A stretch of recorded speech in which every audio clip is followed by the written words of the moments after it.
Welcome back now for the running of the third. Let's get into our pick sixes. From a market perspective, we've got this horse top of the board, Stealth Attack. Alison Wright and Keegan DeMello team up here. They're trading at 3-1 at the moment. 7 Honeyland is the second choice at 7-2. 9-2 about the one Whispering Green. And also at 9-2 is number 2 Royal Oasis. Let's go to Darren Burrows. Give us an idea about the third, Darren, as to what you think we should do here. I thought the horse to beat Honeyland. Now, her 2 poly runs, she ran off the likes of Russian Doll and Shantastic.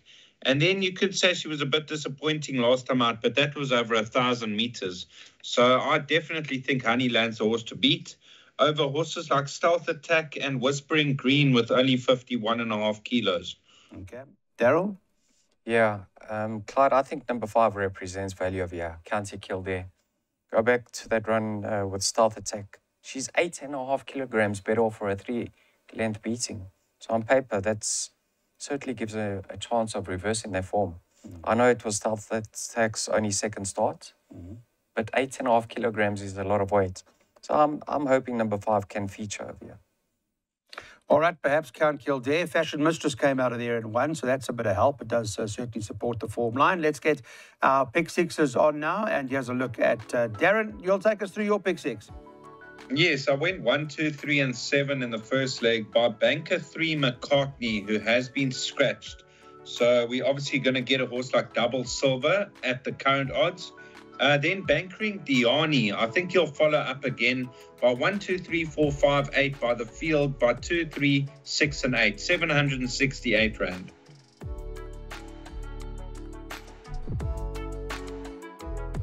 This is a qualified maiden plate now. They go over the 1,400 metres. Market's got this horse Double Silver short priced 11-10. Is that the right price, Darren? It does look the right price with the scratching of McCartney in the race. I thought the horse to beat, but I have got respect for a horse called Raptor Island. He's run off the likes of Strawberry Bear, Cheeky Laddie, and Diani last time out. Those form lines could be stronger, but he still has a couple of lengths to find. So 7/2. Yeah, it's quite interesting because Diani has produced the likes of Diani winning again, and for that matter, Fleet Commander came out and won as well. So perhaps a horse like Raptor Island might have a claim. Would it be good enough to run the favourite over, or are we confident enough with the favourite? I don't believe he's shown enough yet to get into the winner's enclosure, but Clyde, this isn't a strong field whatsoever. Double Silver. Last time out, he did wear the blinkers. He moved up very, very dangerously, and then he just, his run came to an end. So I actually believe he's going to be better over the 7 furlongs. I was very bullish on McCartney. Obviously, he's came out. Yeah. So I'm happy to bank a Double Silver in all exotics. But I certainly don't believe he's worth a bet at his current odds. Okay, well, that's interesting. We're hoping that he will ultimately deliver for everybody that's already placed their bets, etc. Double Silver, we're depending on that to win this particular event. We've got a jackpot, I think, worked out for you, so we'll put that up for you now. It's an all, and we're not going to be showing the all-out anymore because it's also scratched, so we can take that down now, but there won't be a slide because McCartney is not running. That was part of our play, and that's been taken out. So that's the story in terms of race number 4. We have got a jackpot as well, so we'll put that up for you now, which we'll have a look at between the boys, work out what the plan is around what to play, and Daryl's got that figured out for us. Yes, Clyde. Once again, we're touching it on for the 3rd time. McCartney is scratched. So what looks to be the tote favourite, number 7, Double Silver, by 2, 5, and 7, by 1, 2, 5, and 8, by 6 and 8. That's a 24 Rand perm. So Diani comes into a 64 handicap. This horse last time out won a handicap, but I think it was a 69 level or thereabouts, was it? Yeah, 69 level. He's in a 64. Winner of its last 2 starts. Does look like the right one in the race, Diani. In terms of the form line, there's only really been, I think, a single runner. A horse called Quizmaster who came out and ran 3rd.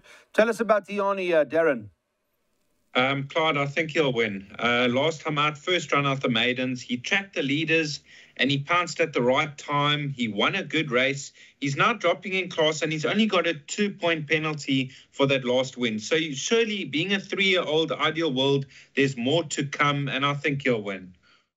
All right, so you're confident enough with Diani. Daryl, are you? Yeah, he looks like an improving sort. I've backed him up though, Clyde. With Number which one? 5, Get Carter. I know in his penultimate start he's well held, but that was on the turf. Last time out, I thought he won a decent race on the potty track. Only got a 1 kilogram penalty. And I thought he travelled extremely well on that occasion. So with the pacifiers fitted once again, I think he's going to appreciate the extra 200 meters. And then General Hancock, he was as high as a 77, down to a 61. He proved last time out he's very competitive off that rating. And what can we say about Alison Wright and Keegan de Mello? Yeah, they're in great form. All right, well, General Hancock was a runner-up. If you haven't got the form to White Cedar last time, it was that was when Keegan Road was placed handy. Today is drawn out at a little wider than for the 14, but it does appear that Diani has the progressions only had a couple of pounds penalty or a kilo penalty, whatever it may be, and that probably will help its chances. Here's what we're going to do then in this particular event. From Darren's side, he says perhaps it's worth having a go with Samanga Kamalo on Diani. We're on to a 64 handicap now, over 1,400 metres. Note from a market perspective, Fiery Duke is the favourite. Was this morning at 10:30, number 1 on the card at 5-2. Number 2, Joshua Hot Snake. Richard Faree's got that ride, is 3-1. 8 High Velocity is 5-1. And got to tell you that the Puller Yard has been in pretty good form. And 5 Move Magic is at 7-1. All right, Darren, let's dissect it. Give us a breakdown of what you want to do here. I was really impressed with this horse, Joshua Hot Snake, last time out. I mean, he tried the 1,400 for the first time, and he was flying home behind Diani. So watch Diani in the race before. If he wins, then the form line's been franked nicely, and I think he's definitely the horse to beat with Richard Faree in the saddle. Fiery Duke did finish ahead of him last time out.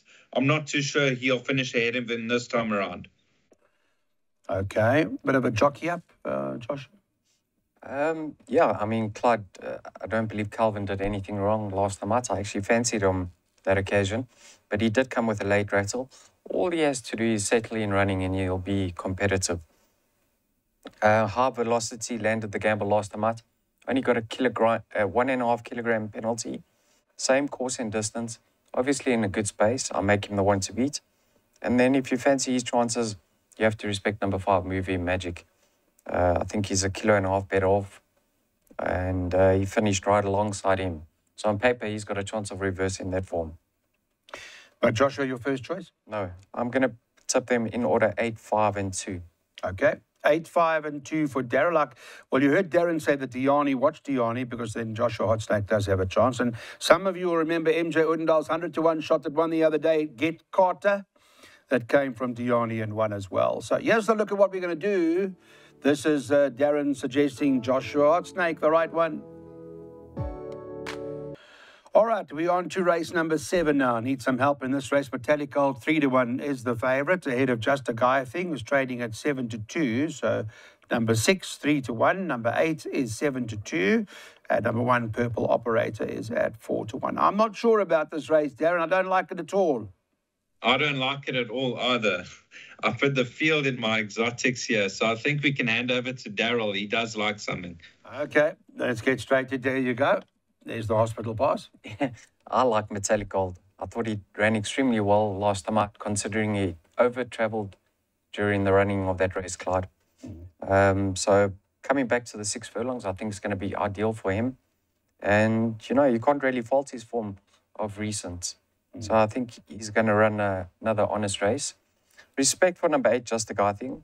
Go back a few starts. He's 3.5 kilograms better off for 4.5 length beating with Metallic Gold. But on that occasion, he came out slow and he was never in contention. So for me, 6 and 8 to dominate. But a strong preference for number 6, Metallic Gold. Just want to see how Beecham Wood Boy goes today. First run as a gelding. His rating has come down right down to a 70. I don't know if he's going to be good enough to win in his comeback starts, but maybe one for the back end of trifectas and quartets. Okay, so that's number 7, Beechamwood Boy, perhaps. Well, the first 4 from the queuing form line all come out to run second. Clean Slate, Gentleman's Way, Cupid Song, maybe. But Metallic's the right one from Daryl Marie's side, so this is what we intend on doing. Daryl says Metallic Gold, 3-1. That's the one to go for. All right, so we're going to wrap up here with Mace Roberts and Rachel Venica, or not, with number 1 Noble Storm, who was this morning trading at 9-2. Or is Winter Journey the right one, Darren? Well, Winter Journey's definitely got a chance. You know, she's well better off at the weights with Casa Rosado on that last second. But I like the Goosen runner, Princess T. I thought that was a very good effort behind Toto last time out. Only just got beat by a length. And I thought definitely the horse to beat off her current rating.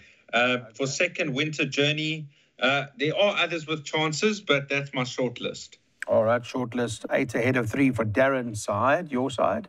Yeah, I'll make it between 1, 3, and 6. Now, Noble Storm will obviously return from 8 for you. No, 1, 3, and 6 are my top 3. Okay. Noble Storm, you can see she returned from a layoff last time out. I think, in my opinion, she certainly benefited from the time off the track. There's no doubt she's going to strip fitter, and from a 1 draw, she should have the run of the race. I'll give her a chance of following up on that victory. Winter Journey, Darren's touched on the weight reversal with Casa Rosada. And then have a look at number 6 over here, Corner Crusade, Clyde. Go back in a few runs. You can see she was very competitive with a rating of 71. She's down to a 68. She had excuses last time out. And many will say this is a jockey up. Richard is certainly riding out of his skin at the moment. So 1, 3, and 6, preference for number 1. Okay, you've heard it from both guys. You make up your minds what you want to do. This is what they recommend we do in the last race today, and that is to take a trifecta and box these runners, and they are 1, 2, 3, 6, and 8. Thanks for watching, everyone. Enjoy.